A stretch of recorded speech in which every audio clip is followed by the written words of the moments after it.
We had steel delivered, but we just haven't had time to sort of go out with it yet. But we're starting to tie things up. I mean, spraying campaign's coming to an end. Ollie's just doing a couple of tank loads of fungicide. That's the last pass on spring barley, apart from any rounduping it off, but which we don't do much of it.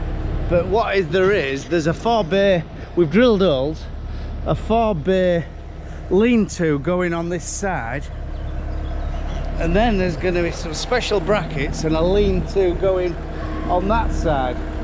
And I could hear you say, well, why didn't you put just a big 60-foot thing? But I've got a picture in my head how I want it. And there's going to be 2 cattle yards here with outside bit. It'll come apparent, I'll show you. See, this is the last bit of steel, and then this will be outside where we can sort of scrape through. And then what they're going to do, it's going to be gated, and the yon side of this little wall here, we're going to take that wall out, and we can run the cattle from here into there to do out with, because that's where the race is, you see. So yeah, I got a picture in my head, but it'll come apart one day too. So yeah, we're just taking the top vegetation and top bit of soil off, and then when I've got all that mess off, I'll come back and I'll level it all off, and then we're going to infill it in with some gravel. But the depth here is very low, so we're either going to have to build it up or put a drain at that end or a plinth, so water don't run in when it does come a deluge of rain. I don't know which. I would say the latter. I would say we'd be better digging it out and putting a plinth in. But yeah, quite excited about the shed really. Whether I'll have cattle in it for Christmas, I don't know. I hope to. Yeah, she's coming into her own again, it's odd digger.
And the bull out to a grass what we've fenced, and we've got these 2 characters in back, and we've only just set off and they're having their allowance already. They're having biscuit. What you come as, Daisy?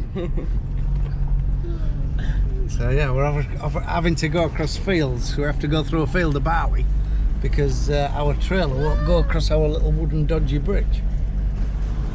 Boss lady's driving.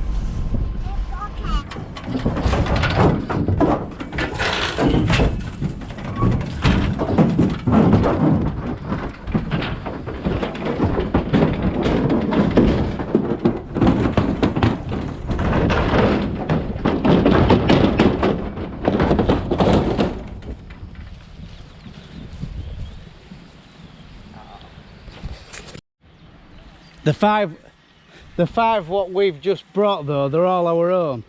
So, well, I think they are. So they're all used to electric fence. And the ones we got off, the 4 what we got last time, oh God, this is going to test them, look. The 4 what we got last time were in electric fenced area, so they should be used to it. It's just Django what we're a little bit concerned about. But me and the Groover gang have done good. Our water tank is must be bunged up, the ball cock. They just finding their boundary though. They've had a run round yon end, they've come up this side. They'll be having a look at this top. But if it comes very wet, it can be a bit boggy and bottom.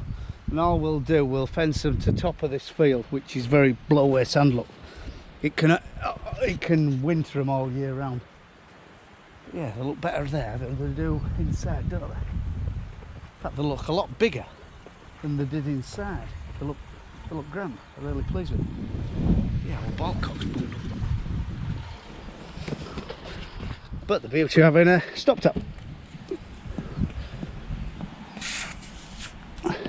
They're very expensive, what they are, aren't they? Plazon fittings, that's about 40 quid. Is the tap. Why is that so dear? It's only made of plastic. Not real intricate. We've got another couple of helpers. We've got our Billy, who's turned up. And we've got our Abby, my daughter. Billy's mum.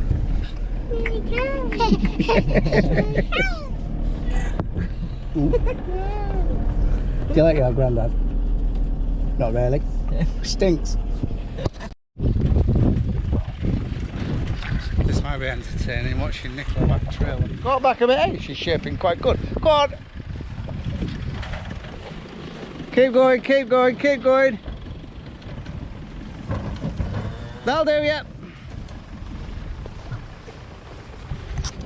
We've got Django in this first load, so see what he shapes like with his second load. See what he shapes like with the fence.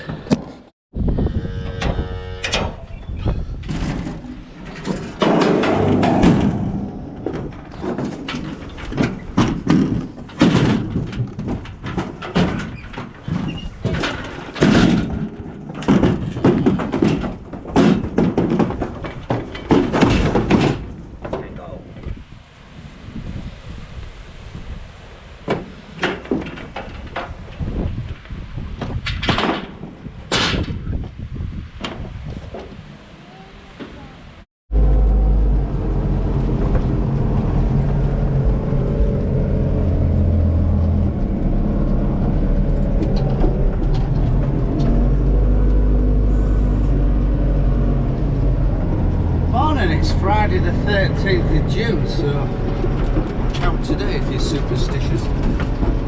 But yeah, we've had a very busy week, and gosh, it's going to be a warm one today. Yeah, we've looked all things out, so Phil's done well there. Me and Ollie, we've been spraying and got all barley and wheat sprayed for its fungicide. We had a good deal with cattle on Monday, even though they've come trade slipped back a bit. We topped market at Livestock Centre with a real tidy limmy effort. But I mean, we can't really take credit for that because we just fed it to finish it. We never bred it around like that. So that's how I look at that job anyway.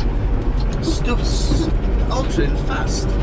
Barley's just starting to show a bit of yellow, and wheat's just starting to lose that lushness.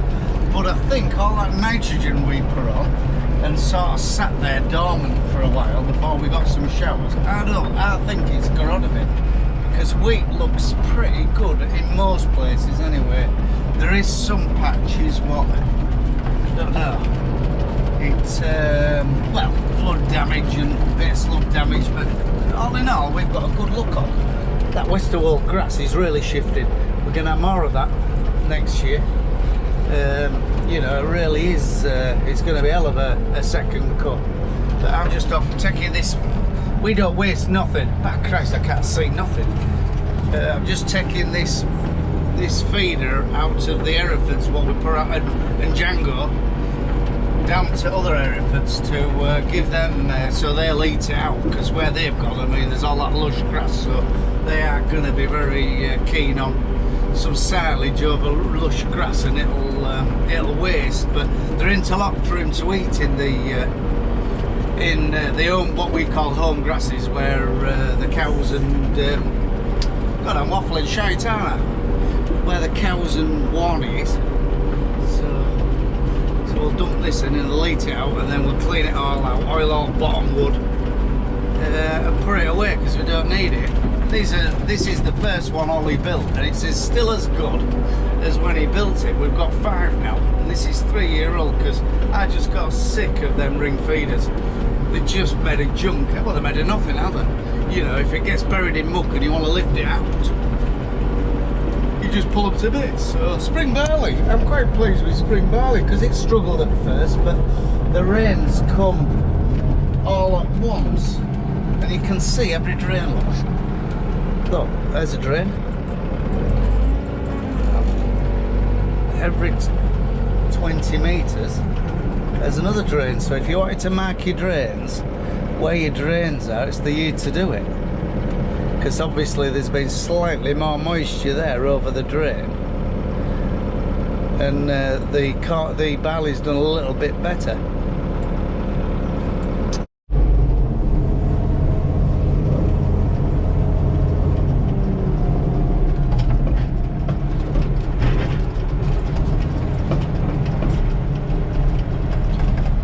They're still here.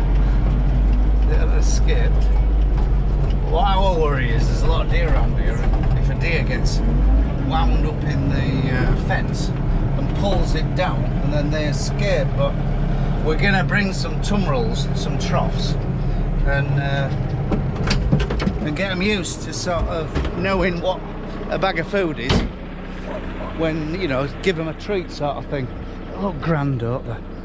I'm really pleased with them, but the ones we picked up other day, they're a totally different, a lot curlier coat, you know, like a different strain of Hereford. Oh, no complaints with them or anything like that, but they are different. Yeah, very pleased. And I got he gave me a price to sort of buy in yesterday. I do look like him. What's he worth fat? What would he be worth if we cashed him in fat? A bull like that.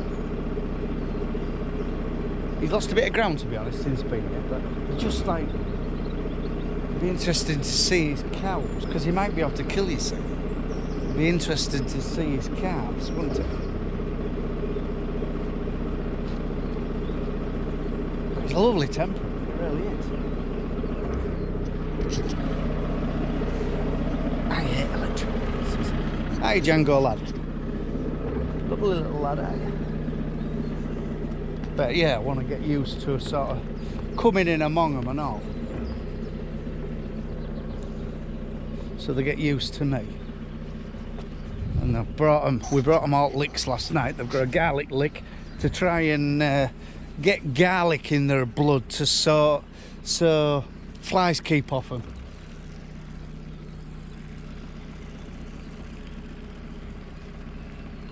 Well, the risk of sort of blue tongue and Smallenberg, you know, if we can, it's whether it's going to be rife this year, whether there's going to be a lot of mozzies come over the water or come over the channel.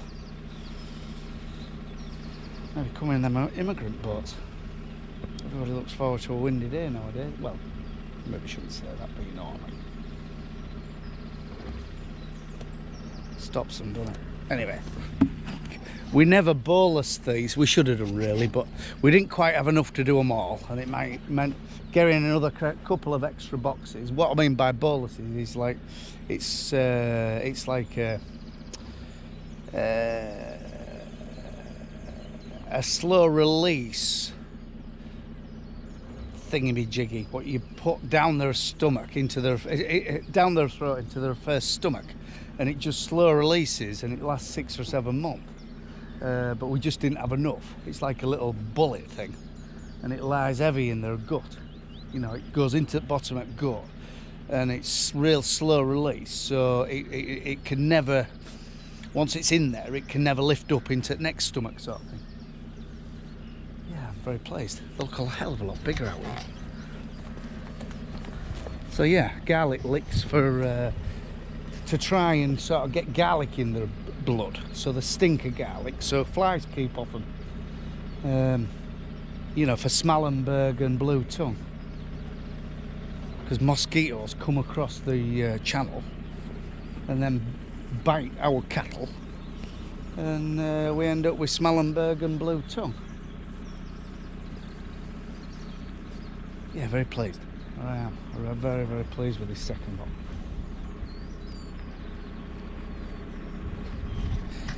I've had mixed opinions on putting Django in. Everybody's worried that I get too big calves, but sort of our theory is we feed them very carefully in that last 2 months of the gestation period, so you don't get that big calf.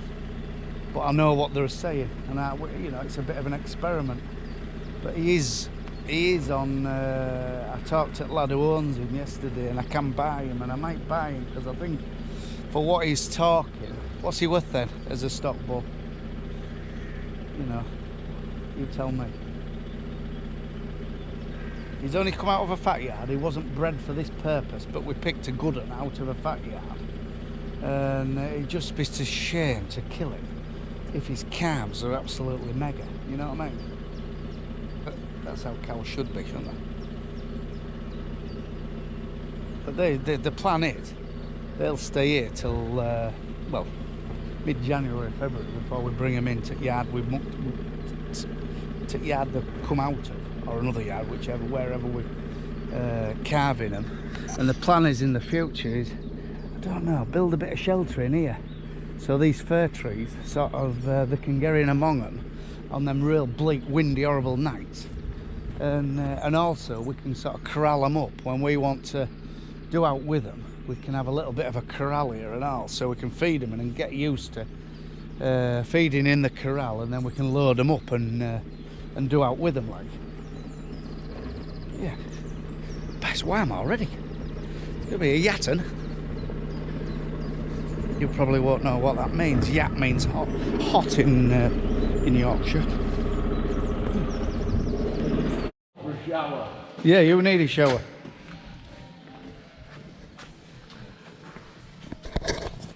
Just here at Frank's with main man Mark over there. He's been a bit shy today. He's got a gammy eye, he reckons. But this is our old engine. We're just looking down number 2. Christ almighty, how the bloody thing run, I do not know. Well, Mark reckons it's lost a ring off, but it's got a scrape right down there. And he says shell bearings were absolutely knackered. They were running freewheeling in there, so they've been spinning, so that knackered job. And it's like Mark said years ago, what did they used to have? Like a tab on? Used to have tabs on here to stop your shells spinning inside your conrod. So what we'd have done years ago, you'd have just replaced these. You wouldn't have had to replace all the bloody conrods. Pistons were knackered.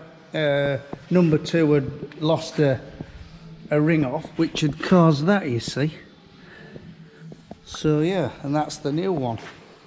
This is out of a digger, slightly bigger capacity, but same size engine. But this, did he say crank? What's to change, Mark? Flywheel. Flywheel, and maybe this casing, because that casing is slightly different to this one. Same ring of bolts, but slightly different there. And we're worried that it's going to foul there, so we'll either have to cut a little piece out or change that casing. Yeah.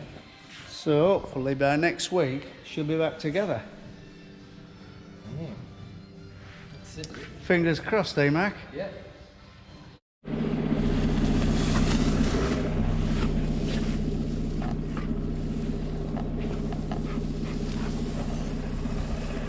Just in this field of Tardis winter barley, and we've got half and half. We've got Tardis and we've got Cassia.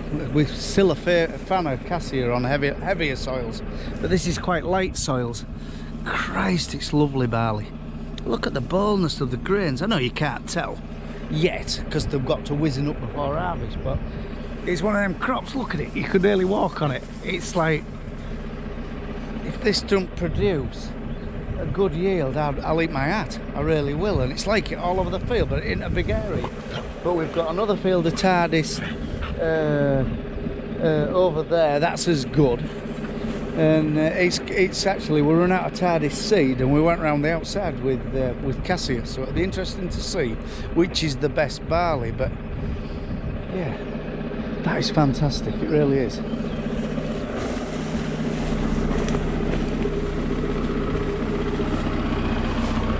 Then we've got this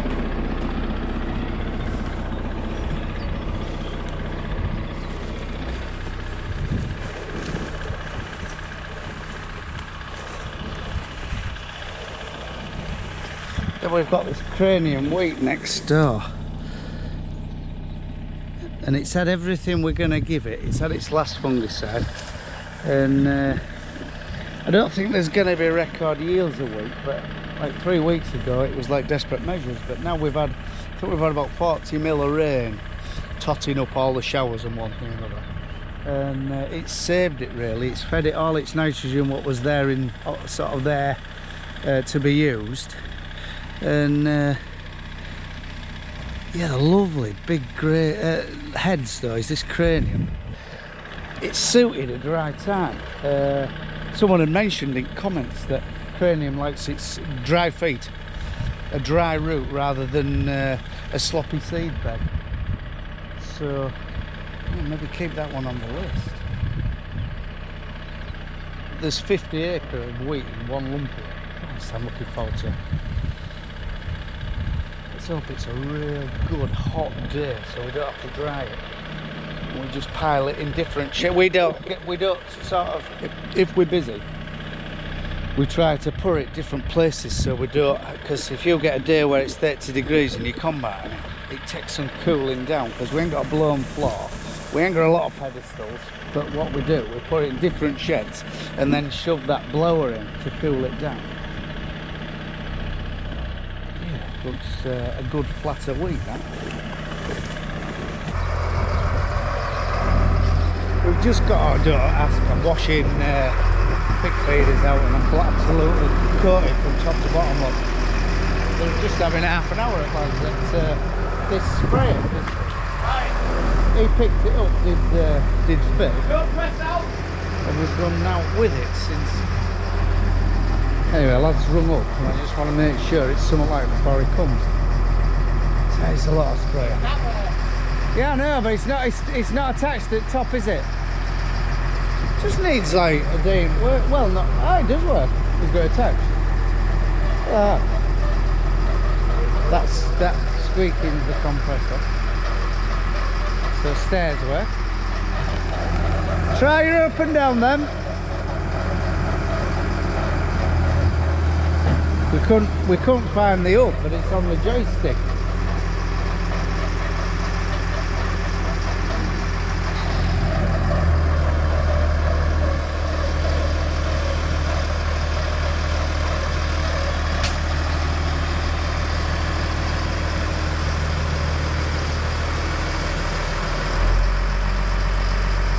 It's got a Deutsch 175 horsepower air-cooled engine in it. It sounds beautiful.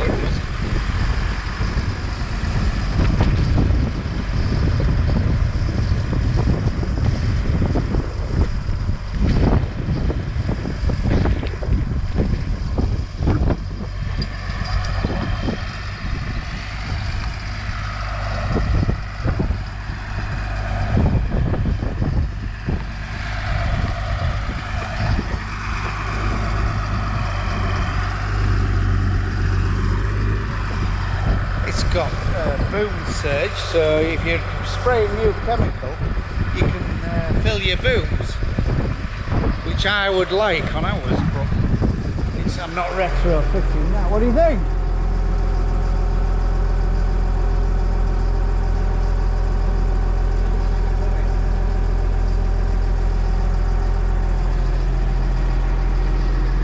Looks nice. Do you think it does look nice? It's not, I don't know, I like ours. I like Sam's sprayers, but Is it a Sam? Sam, yeah, Sam.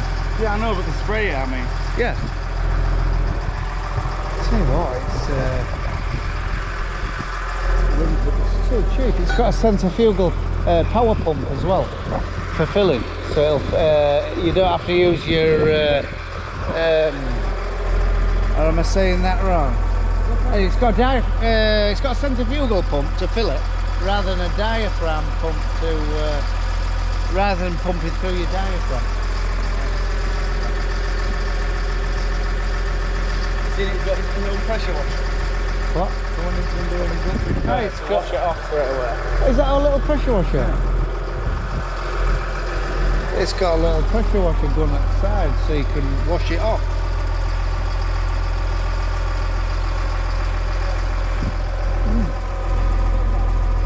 Right, back to the wash it. Since them lads are happy doing what they're doing.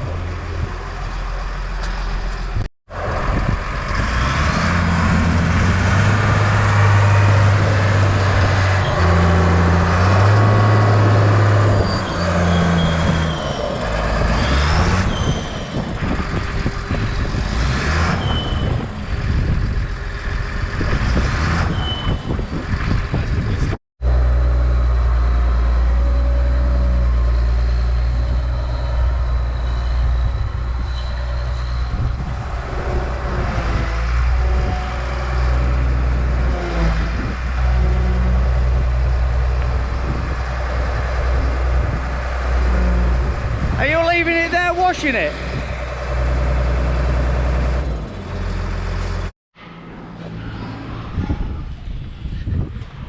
We've got these three all done.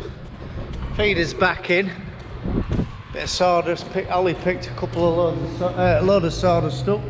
So there's another bit of sawdust. Well, we put that amount of sawdust in every yard just in bottom. And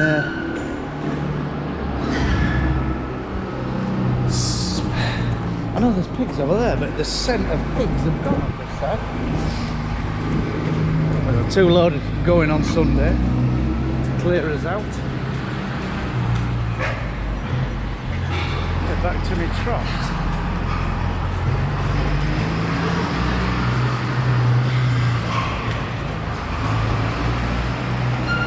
I do a lot of these type of jobs, because to be fair, I don't expect them to do it, you know. It would be very easy of a gaffer just to say, oh, you're grown, and laugh and snigger it.